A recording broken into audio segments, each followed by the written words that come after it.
On peut parler de l'art de Gypto. Pourquoi en fait? Parce que c'est un jeu qui représente des règles qui sont très libres pour la création.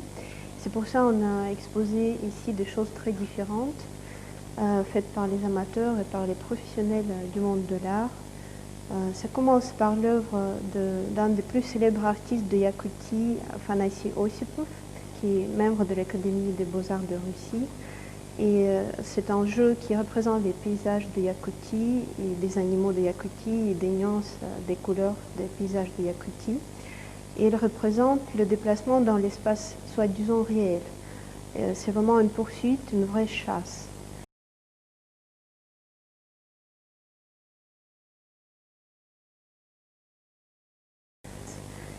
Il y a aussi les œuvres abstraites, en fait, qui construisent un espace magique où il y a une poursuite symbolique. Donc, ils sont basés sur l'art folklorique de Yakoutie, qui montre les symboles de l'art folklorique, où les joueurs peuvent composer leur propre espace de poursuite magique. On peut aussi... Est-ce que cela veut dire que ce jeu est fondamentalement yakoute? Est-ce que c'est un jeu qui est typique d'un peuple boréal? Ce sont ses racines, mais il dépasse ces dimensions. Et cette exposition, elle le montre. Parce que, donc, on commence cette exposition par les œuvres qui traitent l'art traditionnel yakoute, qui nous renvoient à ces références. Mais il y a des autres choses. Les choses abstraites dont j'ai parlé, par exemple, il y a des œuvres qui sont basées sur l'univers des grands artistes comme Piet Mondrian ou Kandinsky, qui sont exposés ici. Là, ça donne une poursuite symbolique des couleurs, des formes abstraites. Donc c'est tout à fait possible de créer des jeux dans tous les pays, jeux de Gypto.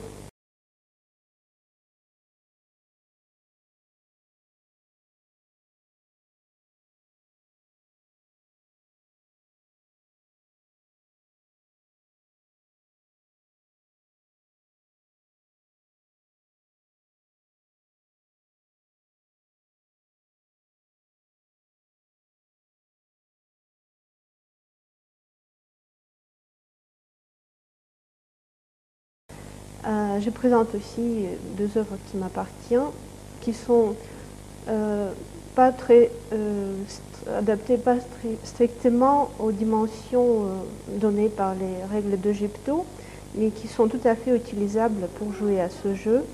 Ça, c'est une gravure de forme d'un rond. Ici, on peut déplacer le pion de l'intérieur et de l'extérieur. Ça va donner un autre mouvement, mais c'est tout à fait possible. Gypto prévoit ça aussi. C'est une gravure en couleur. En même temps, c'est une œuvre qu'on peut exposer ou garder à la maison. Et il y a une dernière partie qui sont des objets décoratifs, c'est-à-dire ce sont des choses qui servent à orner en intérieur de la maison, des vraies petites sculptures, des pions faits d'ivoire, très jolies choses de bois qui sont faites en Yakoutie et ailleurs.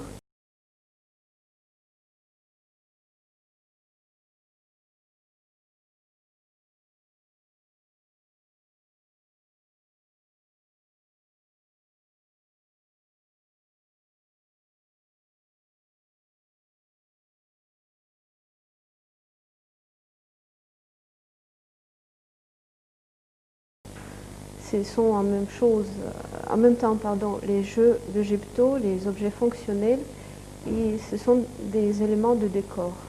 Donc à travers l'art aussi, le Gypto sonore, qui est un jeu de création récente, en fait s'inscrit dans une tradition qu'on peut rapprocher de celle du jeu d'échecs ou d'autres jeux. Oui, tout à fait.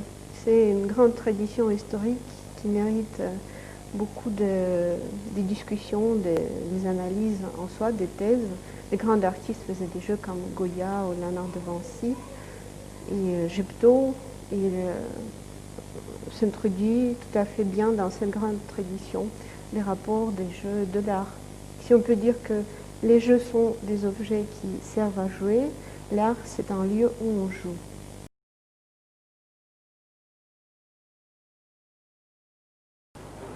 Este.